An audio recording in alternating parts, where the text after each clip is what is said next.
So first and foremost, hi, my name is José Vilson, and I usually teach on today, but instead, I'm doing this, and I'm blessed to be doing this, and thank you for having me. I'd like to just couch something real quick. One is that there's no such thing as a neutral space, right? And when you have a set of principles by which you work, you're always considering what's going on within that space in order to make that happen. So for instance, we're here at this conference called South by Southwest EDU. Y'all having a good time so far? Okay, cool. Because you know this is an annex to an otherwise real large conference regarding arts, technology, all these different things that are happening within Austin, Texas, right? And it's a really nice space to be in with educators and other folks from all across the country coming together to, I guess, have fun within the education space, and then hopefully transition into even more fun next week and then the week after. Those of you who don't get to do that, I guess we'll be teaching, huh? But then, of course, within that, there's a surrounding area of Austin, Texas. And, one of the things I started discovering was there's at least over a dozen independent school districts just within this area, right? Like, you don't just have the Austin Independent School District. You have a whole lot of districts surrounding it. One district specifically only has one school that goes from PK to 12. Right? And, within that, just looking at just that central district, Austin Independent School District, you're looking at 60% Latino, about 30% African-American, 30% white, 10% African-American, so on and so forth, right? So in other words, you start seeing those breakdowns and you have about more than half the kids who are economically disadvantaged. And you start to think about what it means to actually take the knowledges that are happening right here in our spaces and transmute them out there somewhere. Is it getting to the schools and the kids that are out of this conference, right? And if the answer is no, then how are we going to build and organize to make that happen? And if it is, great. I'd love to see some examples, yeah? So those are things that I'm always thinking about too, is how we get these resources out there, because there's nothing without context. The power of context is so powerful too, right? Because none of this stuff, education is not a neutral space. We know, for example, that there's no such thing as a neutral educator. With the reports that have been happening all week this week, right? And some of y'all know what I'm talking about, right? We understand that a lot of us, as a matter of fact, all of us come in with all these biases and implicit prejudices that we have to really discuss and analyze, and we have to know about ourselves in order for us to really understand who the kids are and who we're working with. Not just the students, but also the parents and any other key stakeholders that are within our community. Secondly, I'd also say there's no such thing as neutral education research. A lot of folks like to say, well, if we just research it to death, then we'll find the solution. Well, the whole reason why we keep doing the research is to go find out what the solutions are and perhaps try to eliminate as much bias as possible within the education research. The third thing I like to analyze too is that there's no such thing as an education tool that is neutral either, right? So we think, well, if we just put a tool in front of it, that tool is not necessarily going to reveal any biases, right? But then what happens? In the last week, for instance, there was a research study that was done that showed that robots tend to show racist and sexist tendencies, depending on who was using it. And then you're like, oh wait, how's that happen? Like, it's a robot, you're not supposed to do all that. Like, all I do was, I asked you to like fly this drone. I didn't ask you to be racist towards me, right? But then what ends up happening is, well, who's building the robot? Who's in our STEM fields? Who's who's programming? And who's twisting the screws? Because we're the ones creating these tools, then necessarily the tools will be reflective of the things that we've built. So those are things that I really want us to consider in this space right here. And then, of course, there's no such thing as a neutral education. And that's something that is so entrenched. And a lot of the conversation around education is, well, if we just give everybody an education, then all of our world's problems will be solved. But the thing with the United States specifically is that the United States is so decentralized around education that we know even if we try to make things equal, then some folks are still going to want their school to be more equal than others. All right? So with all that, there's no such thing, none. All right? It's just not going to happen.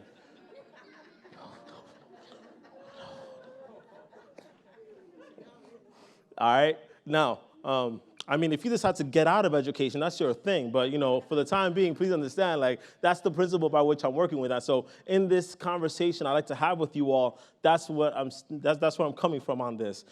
But first, a story about conferences, right? I have never been to an education conference where the teachers were confident in their craft. I have never. Because at least externally confident, right? Like you do have a couple of folks who, they'll hop on YouTube and they'll be like, oh, my classroom is so great. But generally, 90% of the time when I talk to a teacher in a conference, whether it's an EdTech conference, a national teacher of the year conference, I mean, dang, like our best representatives, they're still super duper humble about their work. Anywhere you go, these folks are super duper thoughtful, and they'll just say to me, Jose, I got some things to share with you, but I don't know how I'm going to share them. And here are the top 3 things that always come out of my colleagues' mouths. 1, I don't know what I'm doing, but it is about the kids. Okay, let's talk about that. 2, I wish these policymakers heard what I had to say about how they're treating my classroom. Facts. Okay, that's totally true, okay? If they spent even one day in my classroom doing what I do, well, what do you do? And then how are we going to tell these folks, right? Because that's the whole point of us doing this work, is we got to figure out what it is that we're doing so we could translate it to people who otherwise will never get it and who don't want to get it. Let's call it for what it is too. And so the way that educators are built is a really interesting proposition. I like, oh, by the way, for those of you who are not informed, this is Kendrick Lamar, the humble, yeah. All right, so moving along. Teachers usually like to posit themselves as learners. The best teachers I know, and some of them are actually in this audience, so shout out to y'all. But the best teachers I know are always constantly trying to learn. There is a reason why so many of these conferences get filled up by folks who have either been in this only for a couple of years or have been here for 25 years and anywhere in between, because we're always trying to find something. We're always trying to pull some knowledges that we may not understand. We're always trying to keep up to date, regardless of whatever education reformer wants to say about us. In fact, we are constantly trying to learn, and that's the whole point of us being in this, right? The second thing is that there's a difference between humility and modesty, and I want you all to think about this. Humility is the idea that, yes, we understand the power that have been bestowed upon us, but that we say, okay, well, we're doing this in the service of students. Modesty suggests that, you know what, we don't even understand our power, and that's kind of disrespectful to the power that's been given to us, okay? So I would love for us to be more humble and a lot less modest. Okay? The third is that a lot of us go through the imposter syndrome, and there's conversations about all these viral videos of teachers rapping, of teachers doing really awesome things with their kids, and teachers being with students and like them having fun, and you're like, oh my gosh, I wish my classroom was like that. Mine is boring. Like all we do is do work. It's like, well, you kind of want them to do work because that's the point of school, and hopefully you hold them to high expectations and you do all these beautiful things, and it's not always going to be pretty, and you're not always going to have Kendrick Lamar in the background singing to whatever it is you're doing, but at the very least, you're happy that the kids are happy, right? Like that's kind of what you want, right? But then it's not, it feels weird because you're like, oh my gosh, my classroom doesn't look like that classroom, so maybe I'm not that great of a teacher after all, when in fact, you could be the best teacher that the kid has ever seen, and you won't even realize it, right? And so another thing that is worth addressing too is that this profession is predominantly women, okay? And that is a real big deal because when you have an administration that is predominantly men and a profession that is predominantly women, you're gonna have issues of sexism come up too. And I have to highlight that because, I'm in the skin that I'm in, so I'm gonna address that, yeah? But then there's all these people that we have to thank. Look at all these people we have to thank. Oh, look, this actor said exactly what I was thinking. Thank them. This doctor said, oh my gosh, he said the same thing that I was thinking, but he has a bigger platform to do it. So thank him, okay? Go thank all these people. Say thank you. Oh my gosh, thank you so much. And all the while, none of us who are in these platforms who get to be in these seats, right? We don't get to write the books.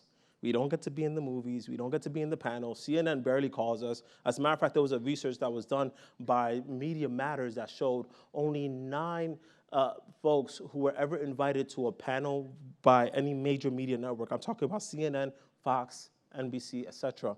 only 9 out of 116 folks that were invited to an education panel were actual educators.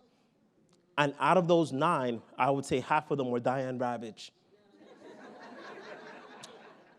Yo, and we could have that conversation, but let's call it for what it is. Like, we are educators, like we are folks in the classroom, and so we deserve to have a voice too, but we have to thank all these people before we get to have our say. And that is deeply inequitable. And so every time I hear these conversations, the first thing I think is, all right, like, come on, man, come on. Like, it doesn't have to be me. But it could be anybody. Like, I could pick like 20 folks that could be right there where you're at. But because we're in the classroom and we're working with the kids, we don't have a say? Like, would you ever say that to a doctor? Would you ever say that to even a mechanic? Would you ever say that to like anybody else but educators? You would never say that because, yeah, like, we're the experts, or we're supposed to be experts. And that's an issue, right? So something for us to think about is that we rarely get the chance to thank students, educators, and parents. And what's really interesting about the last month specifically is that we only really get to thank students when they have to speak up after a massacre. We only get to name teachers when they've done something horrendously wrong and racist. We don't know enough folks that we want to thank, okay?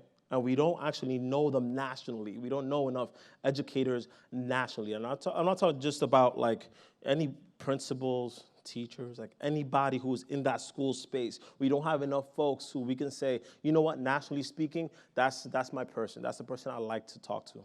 That's the person I want to talk about, right? Except, of course, when these really bad things happen. And that's a real tragedy. That's a shame for a lot of us, all right?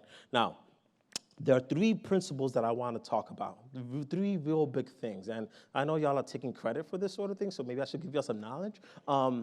The first thing is that we have to be really good at talking about pedagogy. There is no reason why we're in the schools if we're not talking about good pedagogy. And we have to be able to talk about pedagogy in a real precise way. We need to be able to say, this thing that I did translated to this student being able to do this. Because we don't just teach our subjects, we teach the students our subjects, right? And so if we're teaching those students the subjects, then we are very conscientious of the instructional moves, the curriculum, the assessment that we do in order to make sure that the students are learning to the best of their ability.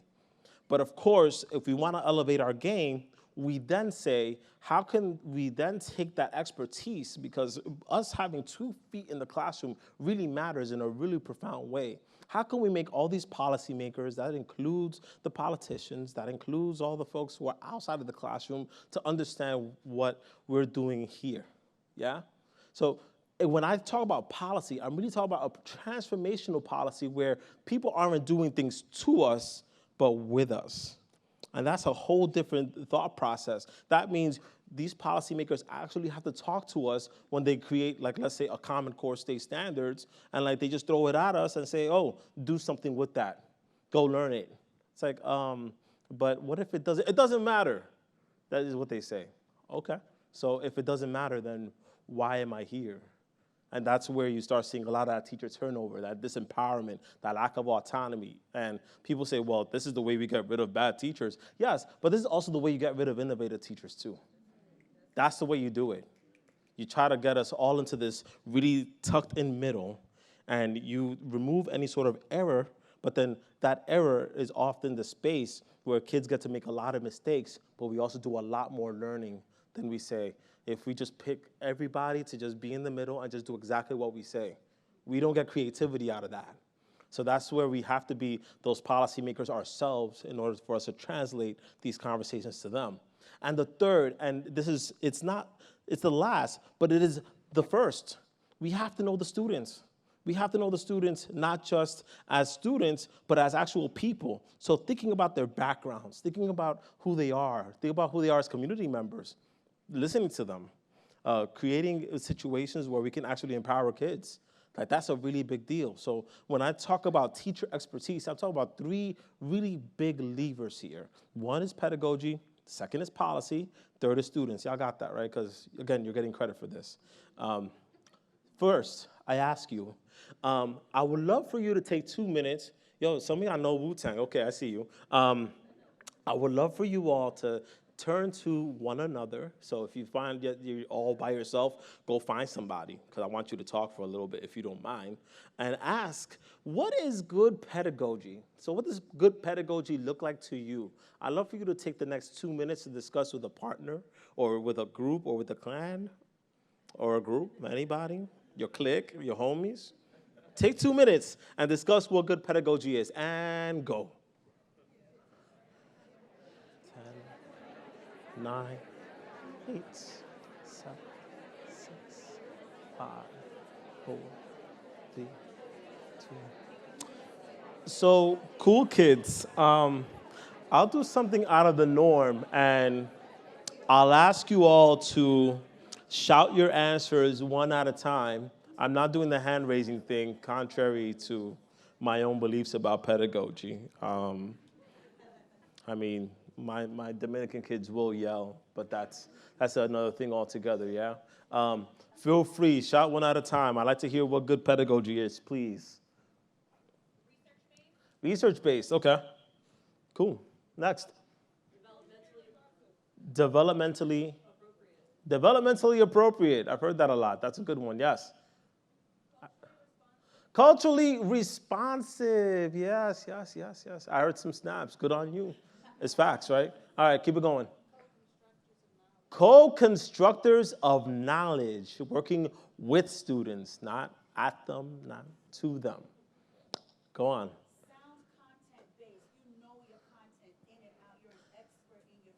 Sound content-based. You're a content specialist. You are the SHIT in your content. Well, that's why I'm here, to say things that you can't, yeah? Yes, I get to be the unprofessional. Please, one more, maybe. Relationships, yes. Because relationships matter, right? And so here's some things, too, that I want us to think about when it comes to pedagogy. There's already so many schools of thought. Like, never mind that there's like charters, private, public, and then now they're trying to call them like traditional public or T-pubs. I'm like, why y'all trying to gentrify? Oh, right, never. It's awful. There's already so many schools of thought as to how we should approach this whole business, right? And you ought to analyze that, because there's big difference between schooling and education.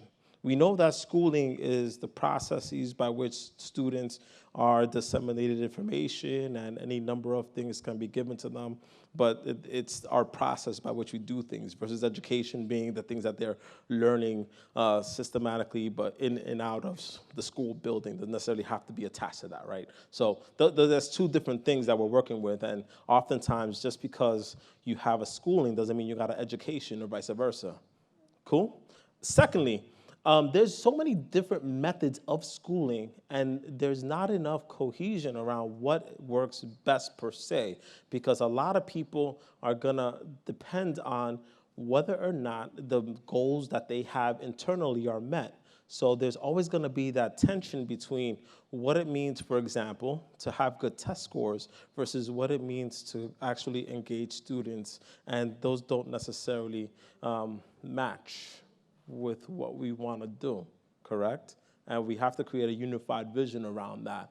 I'd also say we have to get a little bit beyond the quick fixes and tools, right? Band-Aids aren't gonna work for any of this. And I'm kind of getting sick of the Band-Aids, because it's not gonna create any longitudinal healing for our kids. Too often we say, well, if we just drop this tool right in the kids' laps, they'll get it. Okay, so let's see how that works. And then we wait a couple years and the scores dip, and then they come right back to the level that they were before. So we just wasted about 3 or 4 classes on an experiment that didn't work any old way, just because you want to sell us something.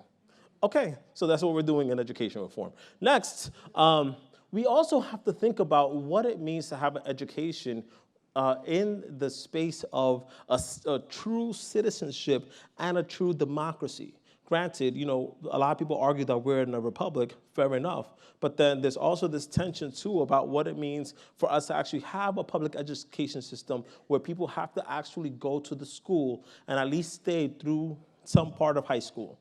There is that element, right? There's a tension that a lot of countries may or may not face in their own education spaces. So, regardless of whatever rank you're looking at, there's still this question of, well, what are we in the United States gonna do with our kids? And there are a lot of folks who say, well, it's good that our kids are getting educated. And then there's some folks who say, it doesn't matter whether or not they're educated. You know it, I know it, everybody knows it. And so, I went there.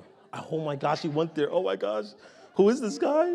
Get him out of here and take him back to New York. What is this guy? Okay, liberals. So, there's this thing too, right? We have to have an affirming pedagogy, and please, no, those are my babies, those are my kids, yeah. And they graduated a couple years ago, but I have similar pictures of kids this year too. It's worth understanding that you do have to have confidence in your own knowledge, but you have to have confidence in the things that they're bringing. Too much of our standardized test conversation is very much about what the kids don't know versus let's actually find out what they do know and extract that. That's the difference. And then secondly, we actually have to be able to speak directly to the strategies and curriculum that work for our kids. A lot of this is so hyper-local, and a lot of this will probably translate to a whole lot of different folks too. So that's why we try to share the strategies so we can find out what's gonna work for our kids. That matters a lot. And it's beyond the scripted lessons. Too often, too many of our school districts depend on the scripted lesson that is non-contextual, that has nothing to do with our kids. So you give them a lesson and you say, oh, it's been researched. By whom? Who did this? And what methodology did they use to assess whether or not this actually worked, right? And will my kids actually get it? Because that's the thing, right? They have to actually get it. And they have to tell you, I got it. And then you have to be able to show that they got it. But too many of our scripted lessons, they don't care about that. They just say, here's a lesson. We did it for you. You're welcome. Okay. I didn't say thank you, but I'll move on now. And then we have to start playing these gotcha games too in our classroom, right? This idea that when an administrator or somebody from outside walks into our classrooms, they're looking to see whether or not that teacher is doing exactly what the lesson prescribed, what the curriculum said, that, oh, you're not on the day that you're supposed to be. We're on the 151st day and you're on the 152nd day. Like, you shouldn't be doing that. And you should be giving quizzes exactly the same exact day. Like, you're not doing what that teacher's doing, and I like that teacher more than you, so I'm gonna keep going on about you. Like, these are things that are happening in our schools, and they're keeping us away from being autonomous and being responsive, both culturally and individually and personally to our kids. It's happening, and I need to pull that out there for so many of us. Because what often happens too, if we don't have this affirming pedagogy for our kids, then you get a situation where too many of our adults are put in situations where they have to cover for the kids. There was a long investigation that happened from 2009 to, I think it ended in 2014, and they looked at the Atlanta public schools, and they said, these educators are unfit for public service. Meanwhile, all they were trying to do was keep their schools open by making sure that the kids could do what they need to do. They cared less about whether or not they kept their own jobs. They were just trying to keep these schools open. But when you constantly concentrate on one very narrow measure, one testing measure, right, you're gonna get situations where too many of our educators, especially in spaces that are marginalized, especially when they're more black and brown, especially when they're poorer, that's what's gonna happen. You have to create this environment that suggests, yes, the pedagogy matters, and we're gonna affirm it by telling you, relax on those tests. As long as the kids can tell us what they know and find a way, we gotta find multiple methodologies for us to do this, then they're gonna be in real good shape. But in Atlanta, that wasn't happening, and so many of our adults suffered as a result. And so, second question, and again, more talking time so I can stop talking. What is good education policy? What does it look like for you? And I would love for you to talk to your partner, but then I also want you to ask yourselves, what does it mean for you to have a seat at the table? What would it look like if y'all did that? Please, take some time, 2 minutes. Y'all ain't got to change partners either. Talk to the same folks, it's fine. Introverts, extroverts, all of y'all, that's cool.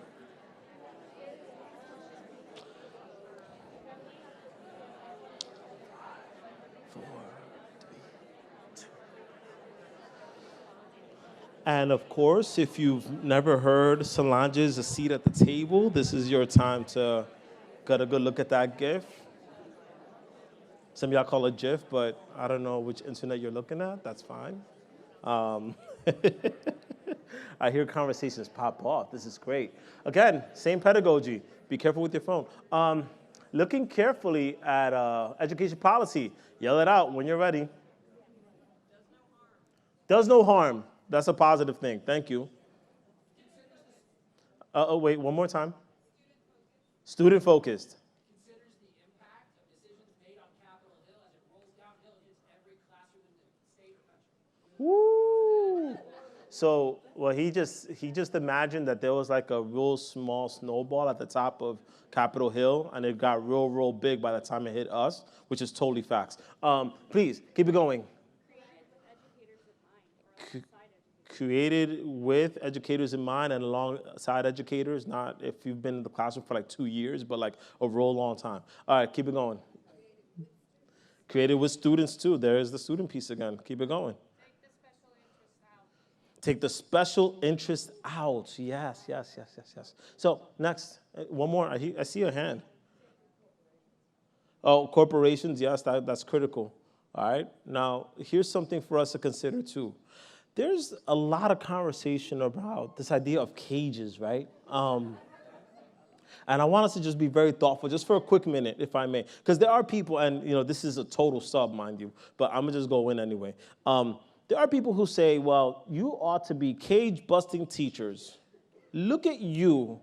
If you want to be a cage-busting teacher, all you got to do is show some leadership, and the cage will automatically break around you. You will be totally good, and nobody will bother you. Now, first of all, who created the cages? Who created them, right? It wasn't us, right? But then, secondly, as this GIF also shows, no matter what we do, the cage is still going to be there. We could be the loudest teachers. We could be the most mobile teachers. We could have the kids in mind all the time. We could be at all these education conferences and get all these laudits. And we even get to be on stages every so often, right? And yet, we still got to deal with the cage that's been put on top of us. We did not create this cage. And every time we try to bust out, every so often, we got to run with that cage because the cage is often so unbreakable. And then once we understand the cage, right, and then we're able to truly piece at it, we actually want to understand it first so that we can totally destroy it and tell everybody else from here on out that we no longer want these cages. So that's first of all. Secondly is that we actually have to create a new table. So people say, well, I want a seat at the table. But what if the table's so corrupt that we don't really want to engage in it? How many teachers have you heard, for example, that have been able to be a part of a conversation and everybody else dismisses them outright because they don't have the proper language? Yeah? How many folks have been in like a committee? They assign you to a committee where you have some sort of power, but the actual culture of the school never changes. How many of us have been allowed to go to all these different conferences, and then when we go back to our schools, we're not recognized for our efforts to professionally develop ourselves? Okay? Like that. All right, can I get an amen, right? That's so real. And the classroom experience, let's call it for what it is. That classroom experience is so crucial. That's why they keep trying to crush us down, because if they knew just how much we knew, they'd be like, dang. But instead, because they know what we know, and because they don't have what we know, they constantly try to crush our ability to organize ourselves and professionally develop ourselves. And regardless of whether or not you're in a union or not, please understand, the minute that you develop a power, meaning that you connect with students, that you call up parents, that you have some sort of viability with a community, there's always going to be that one somebody who says, man, I don't like that. I got to do something policy-wise to deconstruct that and shake that up. Nah, son. Like, let me work with my kids and leave me alone, okay? That matters. And there's so much instability on so many different levels too. And that's what's weird about this. Yes, we could talk about teacher turnover. We could talk about principal turnover. But how often are those folks asked to be in different spaces versus the superintendent who's asked to leave every 2 or 3 years to go to a much brighter school? Or a chancellor who gets to leave, not leave, superintendent gets to leave, not leave. Like, those things all matter. So, by the way, I should mention too, I am running for New York City chancellor. Apparently, we don't have one, so I'm gonna step up. And I'm gonna model what the first things I would do in the first 100 days as school's chancellor with all 3.5 years that I have left. First thing, I want mandatory school trips. Every single body, and I'm talking about school trips between the months of September and March. Not like after the test, because we have to have kids to be in the classrooms every single day, because otherwise, how will they do well on standardized tests? Oh my God. But then, how are the kids gonna learn anything if we keep them in the school building 24/7? And then, speaking of which, mandatory recess. They have to have recess. There's a lot of folks who think, well, every school has recess. No. There are folks who say we gotta strip the recess away because that means we have more time to get kids to drill on that test. But give them a breather. All right, go let them take a pre-break without your explicit permission. Like, relax. Let them go do that. Third is that I would love a review of every teacher evaluation system that there is. Charlotte Danielson has nothing on me. All right? That's the way this is gonna work. And regardless of whatever rubric there is, whichever like doctor something or other comes in and says, well, you're not a good pedagogue. Okay, show me. All right then, if you can't, then let's have a review. Fourth, I would love for educators to be ambassadors. There is so often a missed opportunity when we have educators who don't get to leave the school building because their principal says, well, that's kind of iffy for me because I actually needed to be in the school building 24/7. I mean, I can totally waste their kids' time, but you can't waste the kids' time. Like, come on now. We have all these folks who can actually show out and tell folks, like, what are the positive and beautiful things that are happening in their classroom, and then have folks actually talk to one another about the knowledge that they're sharing. But instead, we decide that we're not going to share those resources with each other.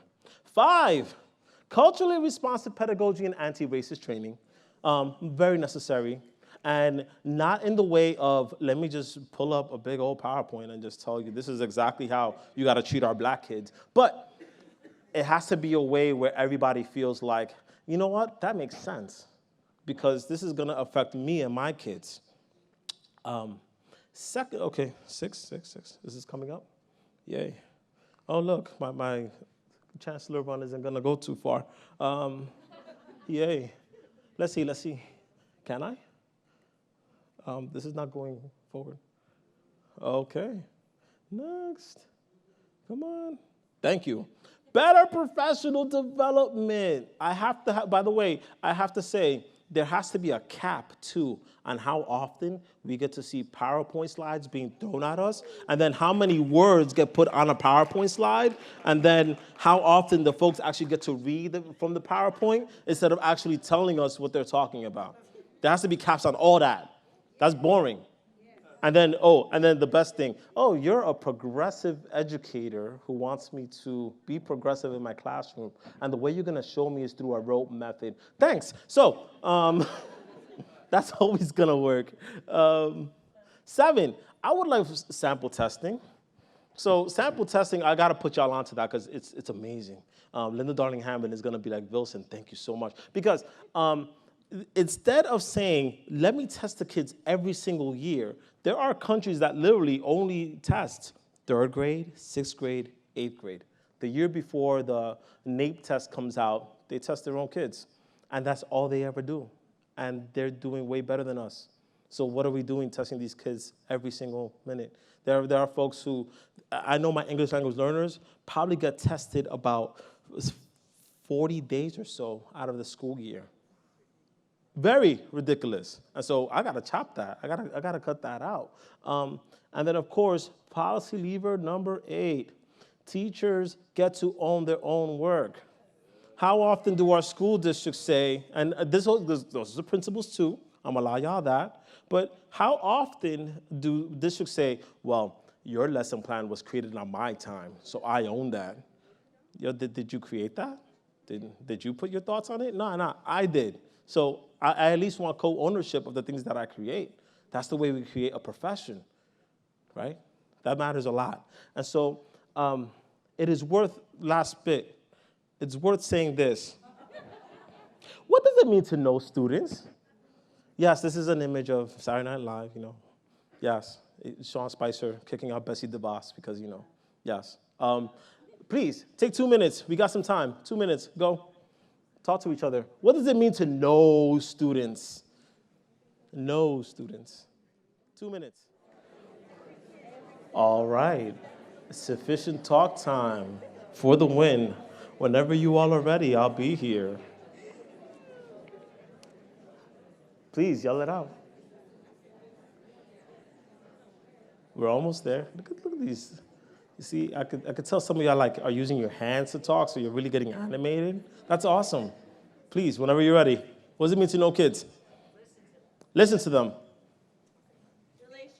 Relationships. Being interested in what they're interested in. Know things about them that have nothing to do with academics. I'm sorry, what?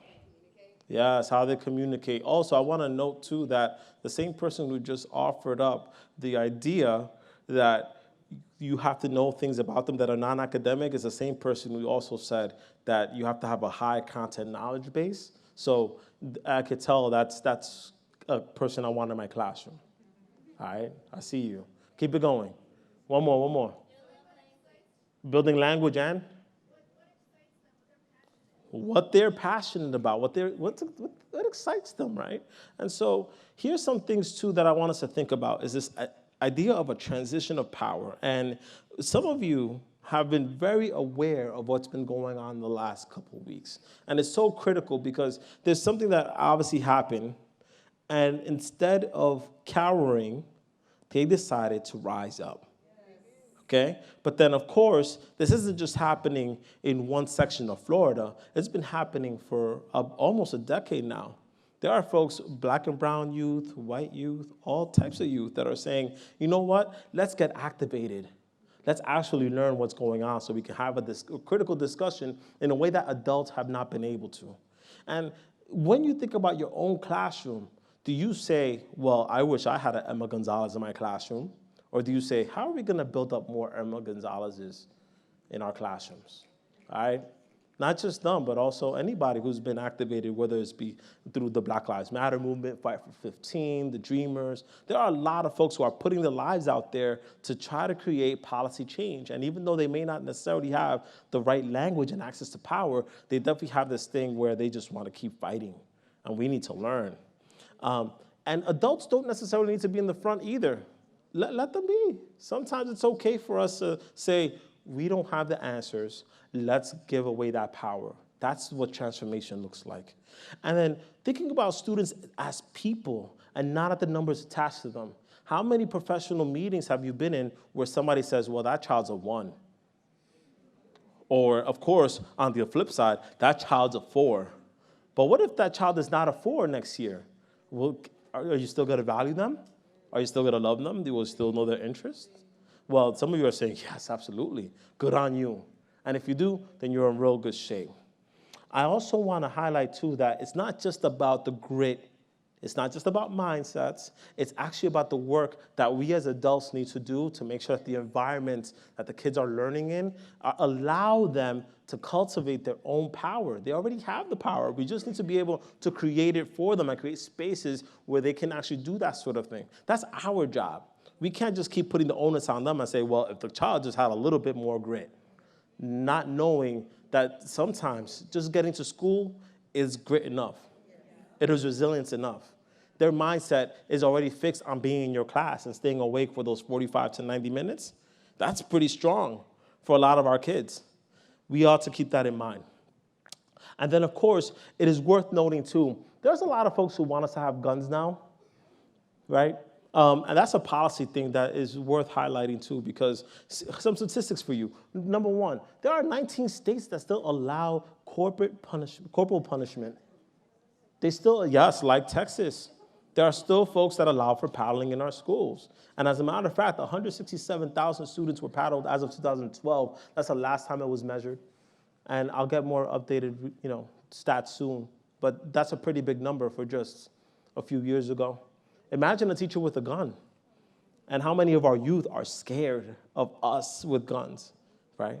That's a very nerve-wracking thing. And not to mention, just having a little pistol is not the same thing as having a big AR-15, which is why so many of our kids are fighting. And even then, even if they don't have a gun, there are these things we do call thought crimes, where we say, well, if that teacher is racist, but they're not showing it, but let's say they have a podcast where they tell the whole world, right, that they don't like kids, that they don't think the kids are intelligent enough, do they belong in front of our kids? Well, thoughts don't translate into action. Yeah, but do I really want my kid in a classroom where the adult thinks that they are not worthy of their education? That's a really risky thing to say. And there are so many stories, too, very positive stories of educators who didn't need a gun in order for them to say, stand down. So I'd rather not have an army. I'd rather disarm and love, right? That's a really critical thing to say, to be able to say, I don't need a weapon to be able to tell you, you know what, I understand that you're really going through some things right now, and I really, really love and respect you. Thank you for being in that classroom, right? Thank you for being with me. And that disarms kids a lot of the times. Now, something worth saying, too, we ought to front load the work when it comes to this thing, too, right? Right in the teacher ed program, we need to say, you know what? These are the 3 big things that we need every educator to come in with. And even if you're not somebody who's in that space, who's a student teacher, we need to be able to say, right from jump, these are the things we need from you as a teacher in this school. We need you to be culturally responsive. Even if you say, well, cultural responsiveness is only for kids of color. No, it's for all of our kids. They all need to be taught. They all need to learn. We need to plant these seeds very early on with so many of our educators, too. They need to know immediately that they have an effect on practice, on policy, on pedagogy, on all of that, right? We need to be able to create supports for so many of our teachers to stay and develop their craft. Please don't get pulled out after 2 or 3 years of teaching. And this actually goes to some of my fellow men, too. Do not be tempted by the idea that just because you have good classroom management, that means that you get to become an administrator immediately. Because that's an affliction that happens to so many of us before we become good teachers, okay? And then I want us to think a little deeper about what it means to actually do this work, and then to dream bigger about something that really, really matters to so many of us, right? Because we could be doing a whole lot of different conferences, right? And here's this. Positively, we have unconferences, we have these conversations, we have ed camps, we have South by Southwest EDU. We have ways that we can actually engage with policymakers, but without them, just by teaching each other, right? Just by talking to each other. There's a couple of you who I noticed were taking notes while your other friends were talking. Good on you. This is a solid model for teachers to take over the professional development, but it's a shame that districts couldn't actually just teach us professional development. They couldn't just give it to us, so we had to take it for ourselves. And I don't know what to say to that, right? That's kind of weird. Districts are supposed to teach us. That's their responsibility. So if we got to do the work, then what's their role? I should highlight, too, that the 2016 class of the National Teachers of the Year were just so amazing as our leaders, and I'll say why. Nathan Bowling, a good friend of mine, decided that he was going to be an unstoppable force in his own city and talk about education policy throughout, and it was still in the classroom. The National Teacher of the Year that year, Johanna Hayes, said, I'm going to go visit the kids, not just in the best schools, but also that are incarcerated and everywhere in between. A lot of people weren't very happy about that. That's a big deal, though. Let that happen. Daniel Jocks is like the realist, and you go to one of his sessions, you go to talk to him, he can tell you everything about the kids that he has. And I see the relationships. I've met the kids, and they're all like, oh, yeah, he's the man. He's great. And then Sean Seahan, which, by the way, this is all connected to what's happening in West Virginia, and now it's about to happen in Oklahoma. He actually left the place where he got Teacher of the Year so he can actually talk about salaries and benefits and the things that are hampering our working conditions. And there's ongoing advocacy from this group and so many other groups that call themselves Teachers of the Year, because teachers are not neutral. Teachers are doing the work. Of course, I have to give a shout out to an organization some of you may have heard of. It's called EduColor. And if you're not familiar, this organization was dedicated to social justice issues within education. It was started by a few teachers who decided, we want to talk about race, and we want to talk about it now. We want to do it on Twitter. We want to do it anywhere where we're at. We have a monthly chat. We have a website. We have a bunch of resources on that too, if you wanted to go highlight that. And our presence is pretty much everywhere. There's even a couple folks who are in attendance as we speak and can talk to that issue. But we wanted to have the difficult conversation, and that was our form of leadership, and we do it all for free. It's a blessing, all right? But then I also kind of want to leave us with this too. There are a lot of groups out there that are teacher groups. The best ones are the ones that say, you know what, we trust our teachers, so we'll give them the autonomy to kind of build what they need to build. The ones that are inequitable, though, are always trying to like be all up in your business, and they're always trying to like pull and, you know, try to take over whatever it is you got. Or you got 5,000 followers on Twitter. Can you just mention something about like the work that I'm doing, even though you contribute nothing to me? Like, that's a conversation that I've heard from other folks, and I'm like, ooh, I'm so sorry. Because what that is you keep sapping the talent that you have, and then you dispense of it, right? That's problematic.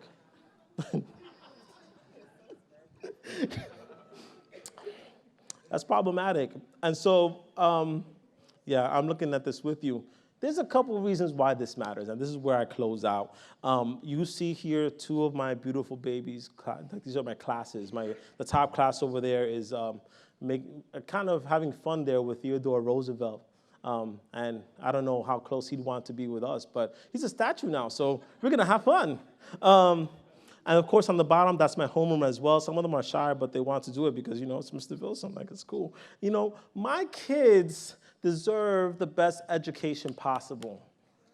My kids deserve the best education possible from us. They deserve, not that it should be extraordinary or special, they deserve the fact that there's going to be somebody in there who cares about them. They deserve that. They deserve that the curriculum is actually going to reflect what they need, what they want, what they desire, but also that it's going to challenge them and prepare them for a whole lot of different doors to be open, regardless of whether or not they're actually challenged at that moment. So thinking about math, for example, maybe they don't know that the algebra is going to be relevant for them then, but then if we plant the seeds and make sure that they're actually good at what they're doing right then and there, then it may actually translate to some really dope stuff later on. And it also matters for this reason, too. This is my child, and I became a parent 6 years ago. Granted, I always felt like the 1,000+ children who I taught before then were really important. But then a philosophy came to me, which is that your child is my child, and my child is yours. Because every time that you think that your child is your own child, there's all these effects that happen with that child and the things that they do outside of that, whatever space that you've created for them, that affect mine. And once we start getting into the mentality that this village that we're creating is a mix of single and collective acts that we build with one another, we truly understand what it means to love. We truly understand what it means to say, you know what? Maybe we don't all have the same circumstances. We don't all have the same privileges. We don't all have the same resources, though we should. But please understand, the minute that my child steps out of my house, whatever he does is going to affect all the other children in his classroom, may indirectly affect all things that happen in that school, and then in that neighborhood writ large. And vice versa. The things that my son comes out with, I'm shocked. I'm like, oh my gosh. Sometimes good, sometimes it's bad. But please understand, that's all in effect. And regardless of whatever trolls say on the internet, please understand, like, my child is your child is mine. We must love each other. We must be careful with one another. We must understand that this profession, we must be experts at our kids, specifically because every time that you think that you're just teaching for yourself, your teaching is actually affecting my kids, whether it happens in the next 5 years, 10 years, or beyond. Love our kids, be equitable, point to justice, compassion, and empathy wherever you go. Love them as much as you can. Be that person. Thank you.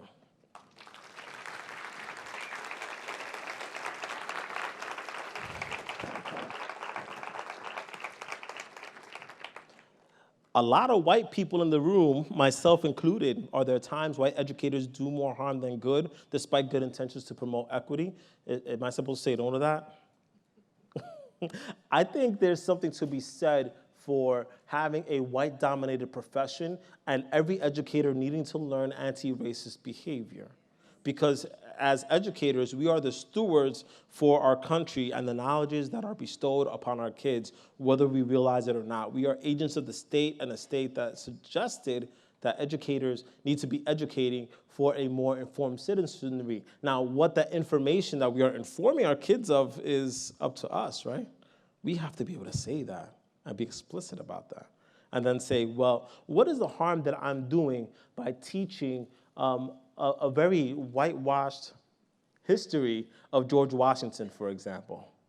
What is the harm that we're doing by creating slave simulations? Shout out to Franz Davis. What is the harm that we're doing by telling our fellow educators of color that we're just going to throw the black kid into their room because we don't want to deal with them? They're a problem child to me, so I can't connect with them, even though we're all responsible for the kids, right? Like, that's a real big deal. We have to be able to attend to that. And this is not to say that it's only a problem for white educators, because there are a lot of predominantly black schools, a lot of predominantly Hispanic schools, a lot of predominantly Asian schools where the pedagogy is still oppressive, because we still believe that racism only occurs in one way, shape, or form, instead of realizing that some of the micro things that we do on a daily basis to break relationships will not allow us to teach kids the right way. So let's also be thoughtful and reflective as much as we can. Let's be hopeful too, because we are all on this learning journey. I am learning myself. I think everyone here is trying to learn. That's why you came to this session. Those are things that we have to be thoughtful about. That's one question. Anyone have any more questions? Got like 3 minutes. I love this. Well, in any case, there's this. Yes, please, one more. I was just wondering what the impact has been just at your campus based on the work that you've done in your classroom. How has that kind of trickled out and done maybe a ripple effect to other teachers around you or in your community? Okay, a moment of honesty. And there's a couple of you who are nodding because you already know what my situation is like, because all you got to do is look at me and understand. There is an idea out there in my school that the kids favor me as the math teacher more than other teachers. And I will never be the one to say I'm the best math teacher in the building. But what I will prefer is that I am very thoughtful about the connections that I have with students and how I have to build that relationship first before I can even talk about math. All right, I have to be able to say to them good morning every day. I have to wipe my face when I'm having serious issues. And 9 out of 10 times, and y'all know this, the adults are the issue, not the kids. But then when the adults start getting busy, then they start coming at us, and we then in turn sometimes internalize or externalize that and push that to the kids. And that's where things start getting real fragile. But what I will say is that I've invited a lot of teachers to come into my classroom to just listen. What they will hear is, there are the routines, sure, but then there's a lot of arguing that happens with my kids. And I'll go back. So my kids are predominantly Dominican, meaning Dominican Republic, right? And so there's this cultural stereotype about them being loud a lot and yelling at each other a lot, which, okay. But then within that yelling and arguing, you start really hearing some of the math content and the math practices that everybody loves to repeat 9 out of 10 times to me, right? And so if they're arguing with each other, but the math content is solid, then who am I to stop them? So what, I'm gonna stop them because they decided to throw in a couple of F words here and there? Like, of course, I'll go, language, but I'm like, yes, that's great. Has that translated to the rest of my school? I'm not sure, but I think the kids often will determine whether or not other folks find out about what I'm doing, and then they may react in different ways to other adults who tell them to be quiet all the time and don't actually make connections to the other kids. Does that make sense? Cool. Okay, anything else? We got like 15 seconds left. Some of y'all are rushing out like, oh my God, I gotta get to the next session. But thank you, yes. Quick. Do you have a seat at the table because you force yourself or because they allow you to come to the table? I forced myself. I did not allow it. I got banned from every single computer in New York City Department of Education, which when I become chancellor will be immediately revoked. All right? Now, because I forced myself in the conversation, I often became undeniable because I had teachers behind me. I had a lot of y'all behind me, special shout out, right? Like once you build that power base and you're able to say, these are all the people I'm bringing in and these are folks of critical consciousness, then it becomes hard to deny you when you get into that table. But then eventually, you know, because of the things that I'm seeing, I think we're gonna need to create a new table. And it's gonna be a lot more equitable, and hopefully a lot more students, a lot more folks who are actually being thoughtful the way we are about our practices. So with that said, thank you all for your time. I'm around, I appreciate y'all.